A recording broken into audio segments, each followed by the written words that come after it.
खुदाम तुम सबके साथ हो, जो खुदाम आज नहीं आ सके, खुदाम तुम उनको छू और उनको तंदुरुस्ती बख्श और उनकी मुश्किलात को दूर कर, ताकि वो खुदाम तेरे हजूर हाजिर हो सके।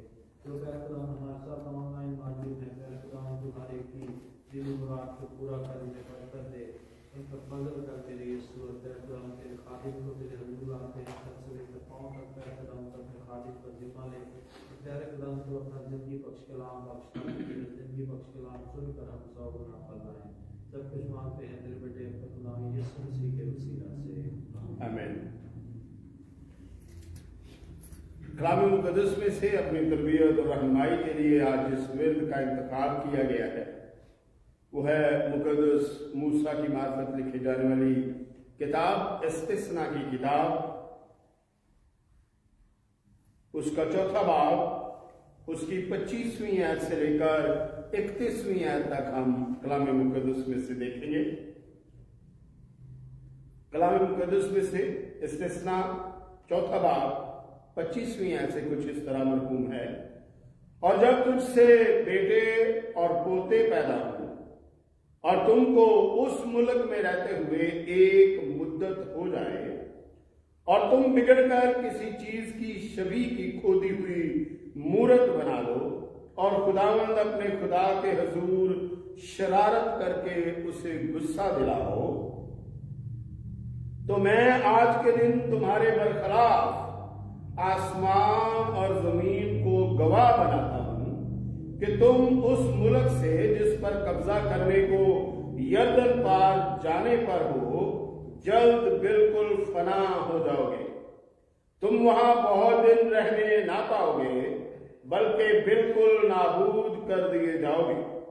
और खुदावंद तुमको कौमों में तितर बितर करेगा, और जिन कौमों के दरमियान खुदावंद तुमको पहुंचाएगा उनमें तुम थोड़े से रह जाओगे, और वहां तुम आदमियों के हाथ के बने हुए लकड़ी और पत्थर के देवताओं की इबादत करोगे, जो ना देखते ना सुनते ना खाते ना सूंघते हैं। लेकिन वहां भी अगर तुम खुदावंद अपने खुदा के तालिब हो तो वो तुझको मिल जाएगा, बशर्ते कि तू अपने पूरे दिल से और अपनी पूरी जान से उसे ढूंढे। जब तू मुसीबत में पड़ेगा और ये बातें तुझ पर गुजरेंगी तो आखिरी दिनों में तू खुदावंद अपने खुदा की तरफ फिरेगा और उसकी मानेगा, क्योंकि खुदावंद तेरा खुदा रहीम खुदा है। वो तुझको ना तो छोड़ेगा और ना हलाक करेगा, और ना उस अहद को भूलेगा जिसकी कसम उसने तेरे बाप दादा से खाई। खुदावंद इस कलाम के सबब से मुझे और आप सबको बड़ी बरकतों से नवाजे।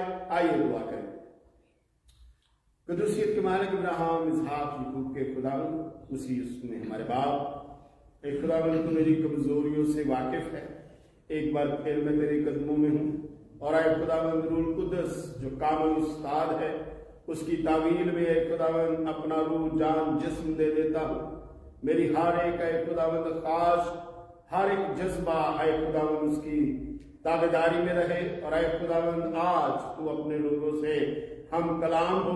आए खुदावंद तरतीब बख्श दे, और आए खुदावंद अपने नाम को जला दे, ताकि खुदावंद वो बातें जो तूने खुदावंद मुझ तक पहुंचाई हैं बख्श दे खुदावंद, कि हम सब के लिए वो फायदामंद हों और तेरे बेटे के जलाल का सबब ठहरे।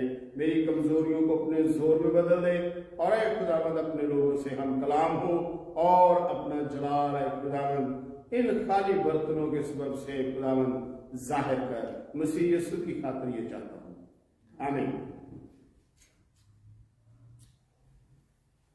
आज जिन बातों पर हम गौर करेंगे वो है वसीयत, नसीहत और अंजाम।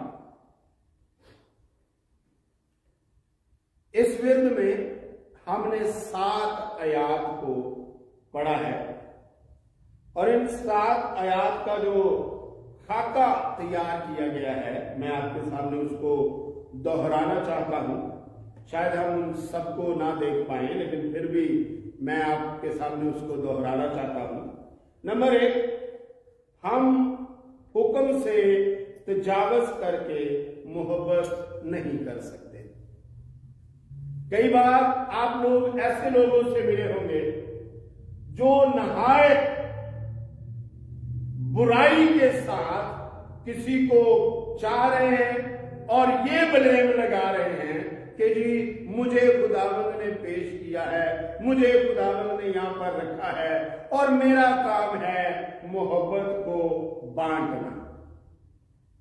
तो पहले नंबर पर है कि आप खुदावंद के हुक्म से तजावज करके मोहब्बत नहीं कर सकते। अगर जो उसने कहा है अपने दुश्मनों से भी मोहब्बत रखो, लेकिन आप एक मेयार पाते हैं दुश्मन से मोहब्बत रखने का।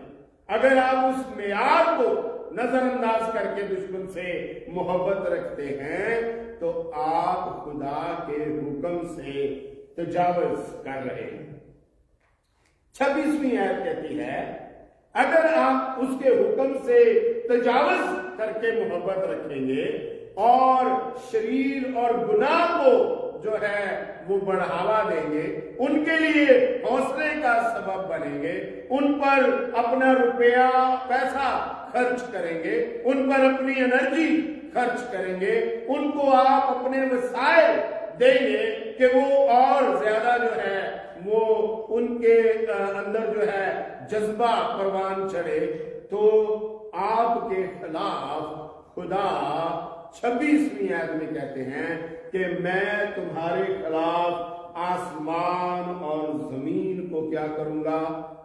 गवाह बनाऊंगा। आसमान और जमीन क्या गवाही हमारे ऊपर देते हैं? केनान चूंकि पहाड़ी इलाका है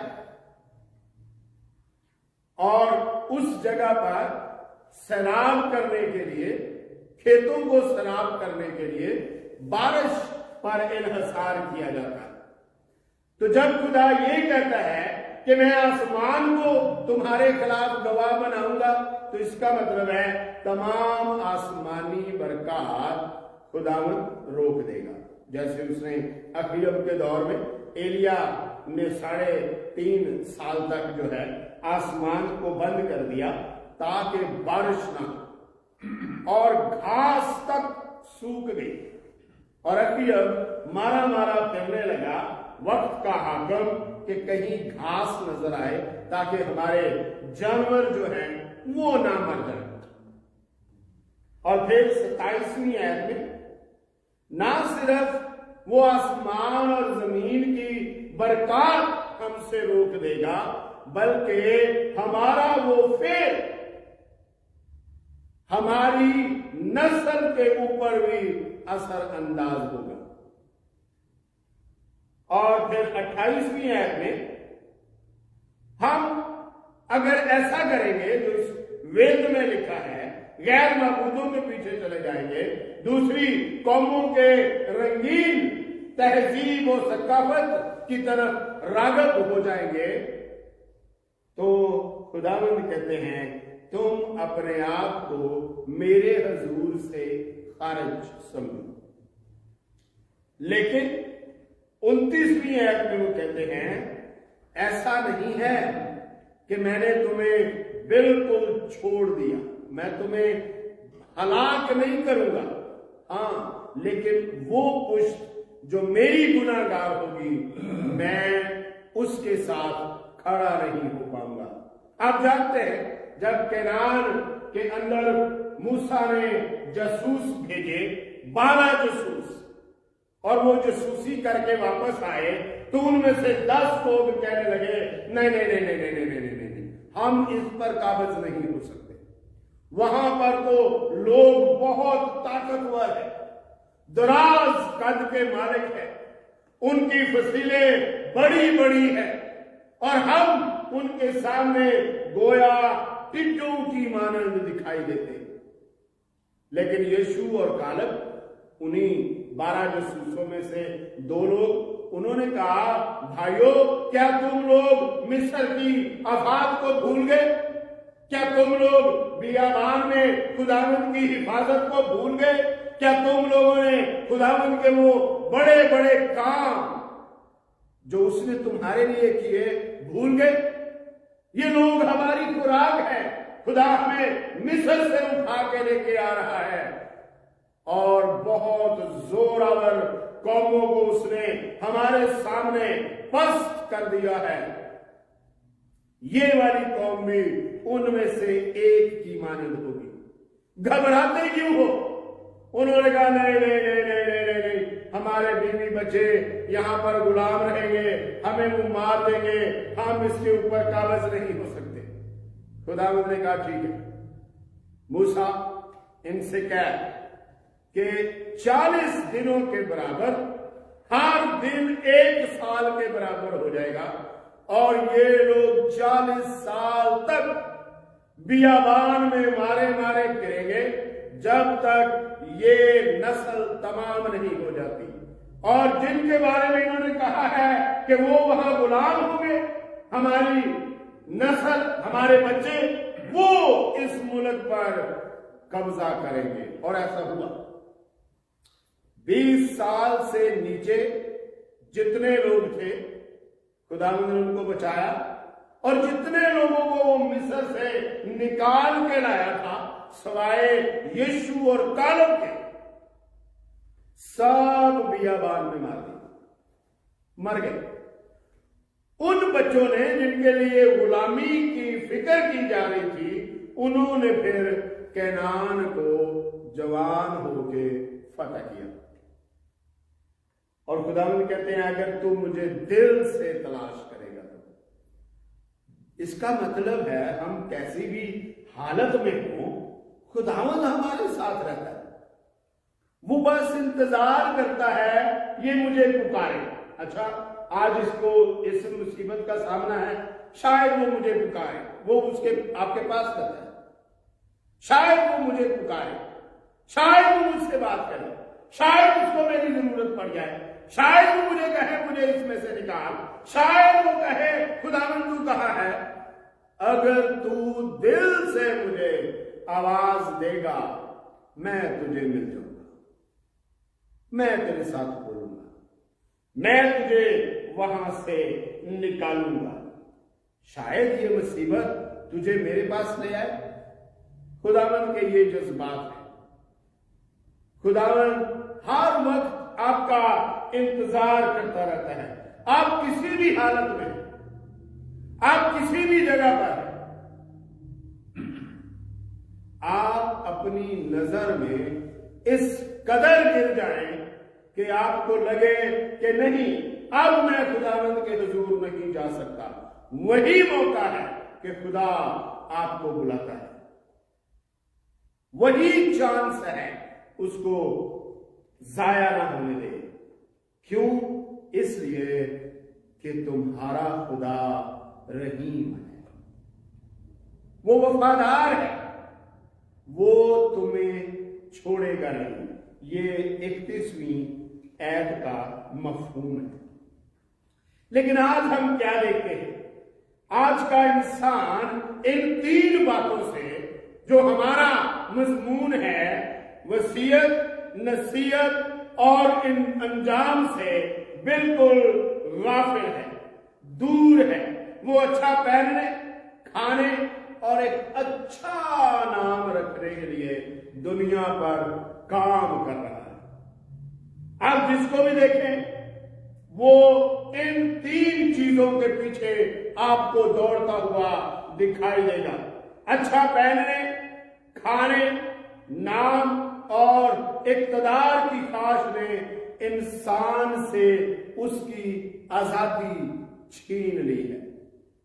बच्चों को माँ बाप के पास बैठने की फुर्सत नहीं, माँ बाप को बच्चों के बारे में जानने की फुर्सत नहीं, अजीजों कारम को एक दूसरे को देखने के लिए उनको वक्त नहीं मिल रहा।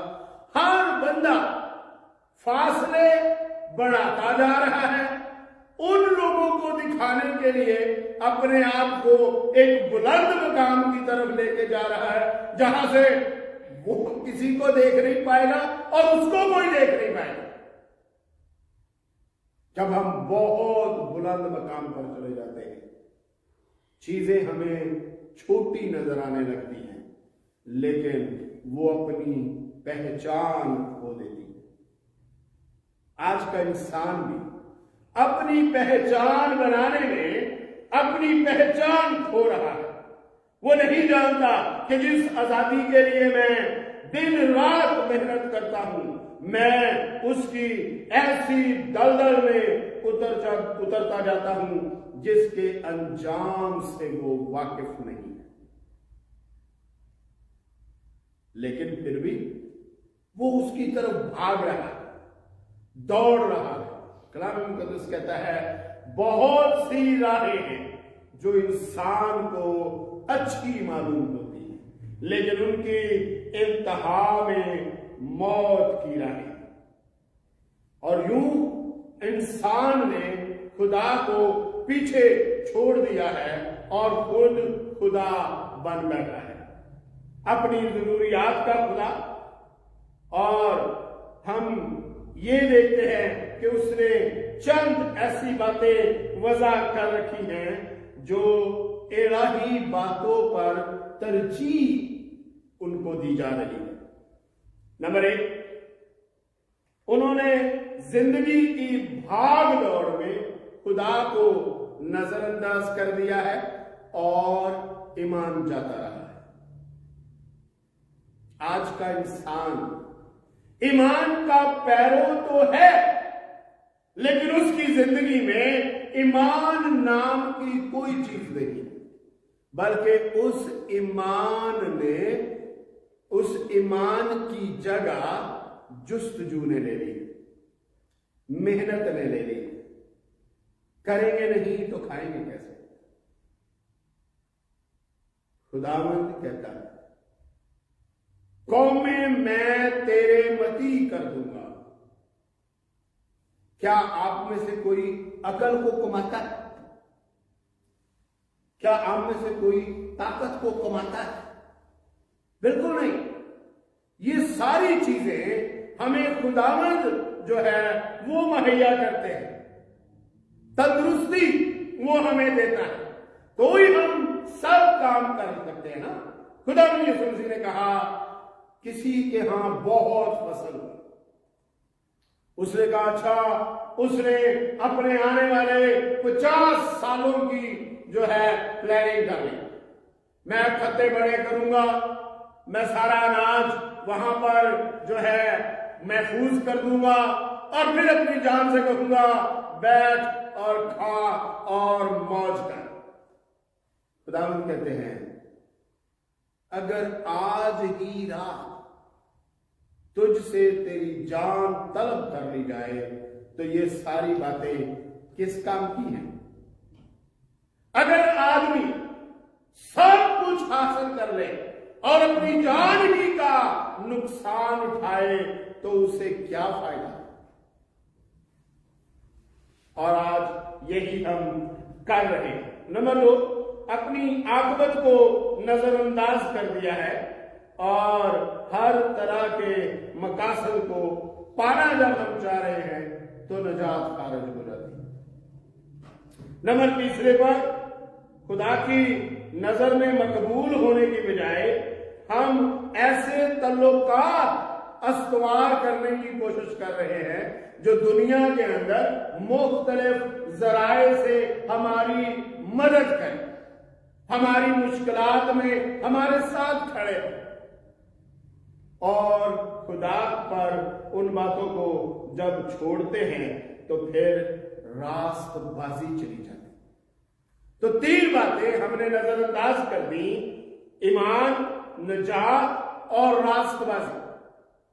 سوچئے، ہر جائز اور ناجائز طریقے سے ہم صرف لانا جان رہے ہیں، ہر جائز اور ناجائز طریقے سے۔ اور جب ہم یہ کرتے ہیں، اگرچہ ہم بچوں کو کہتے ہیں بیٹا جھوٹ نہیں بولتے، بیٹی یہ کام نہیں کرتے، لیکن جب ہم ان کے سامنے وہی کام کرتے ہیں تو کیا ہم ان کو تعلیم نہیں دے رہے کہ بیٹا یہ کام کرتے؟ اور جب ہم ان چیزوں کو نظر انداز کر دیں گے تو ایسی غلامی میں چلے جائیں گے کہ کبھی آزاد نہیں ہو پائیں گے۔ اس لیے خداوند نے کہا جو آدمی گناہ کرتا ہے گناہ کا غلام ہے، لیکن یہ ہمیں امید ہے کہ خدا کا کلام جو ہے وہ ہمارے لیے تسلی، امید، حوصلہ اور ایمان بن جاتا ہے۔ اگر آپ رومیوں کا خط اور اس کا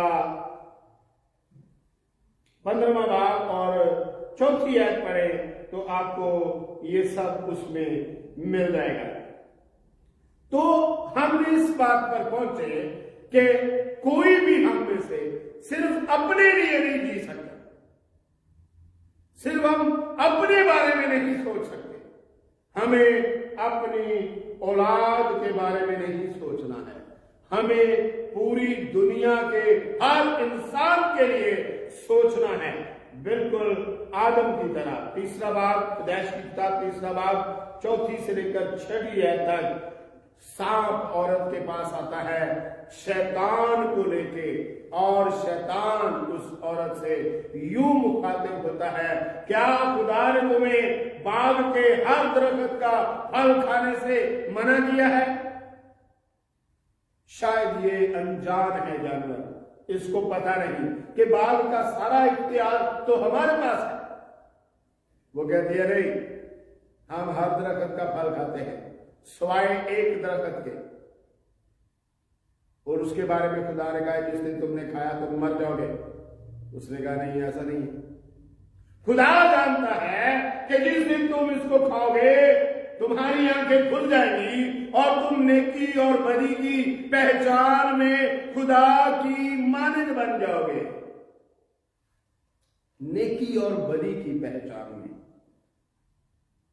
ہم پہچان کھوتے جا رہے ہیں، بننا ہم خدا کی مانند چاہتے ہیں اور ہم پہچان کھو رہے ہیں اپنے بھلے کی پہچان، اپنے فائدے کی پہچان، خدا کی حضوری کی پہچان ہم کہیں دور چھوڑ آئے۔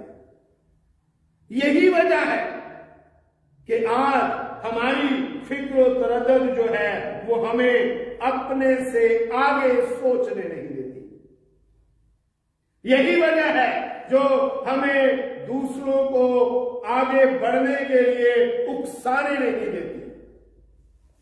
پالوس کہتا ہے میں ہر شخص کے لیے اس کی طرح کا بن گیا کہ شاید کسی کو میں نجات میں لے کے آ سکوں، شاید کسی کو میں خداوند کے پاس لا سکوں، شاید میرے ذریعے سے کوئی خداوند کو جان جائے، میری محنت، میری طاقت، میری دانش شاید ایسے وسائل پیدا کر لے کہ کوئی خداوند کے پاس آ جائے۔